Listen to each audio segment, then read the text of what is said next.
است. خب دوستان عزیز، در آینده نزدیک حاضر ما با اسماعیل جان یک سرودی اویلی جناب رو آماده کرده ایستادیم که با نزدیکی دسترسی هر یکی شما میگردد. سلامت باشید، مرحمت.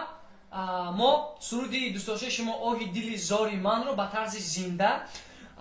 تقدیمی هر یکی شما میکنیم.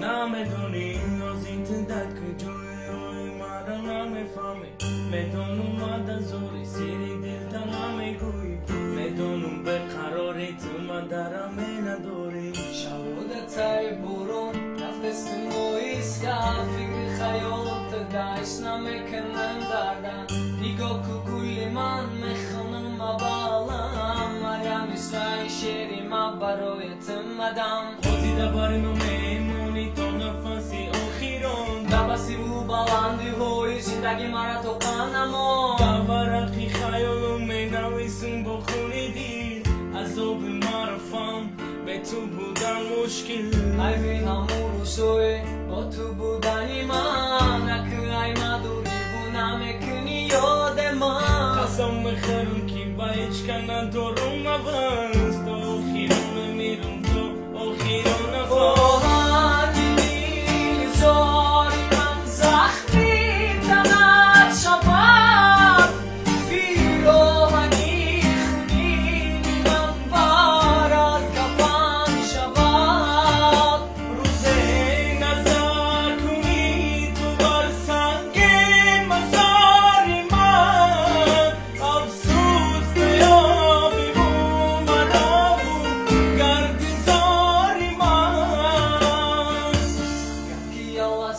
دردم میکردی هیچ ممکن که همون وقت دیگر میشید سر نبید روزه میشود که تمرا میکنی و بدون که همون روز جانت میکنه با تو باید گفت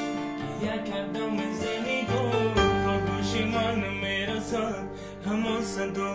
کفنی من میشود کرده تنات تردید خیانت عشق رسید با آخرت تنها موندم به تو از زندگی شدم به زور بگو که تو بکای دردم میکنم بجون بگو با دردی من کدوم طبیب میتدوم دیگه خانم نتیم قدر خویش بگو که تو بکای این دل میکنن ولیش بیکاوی بعدی 100,000 سال تو میری من خدا شاهید نیابه خاک سر ما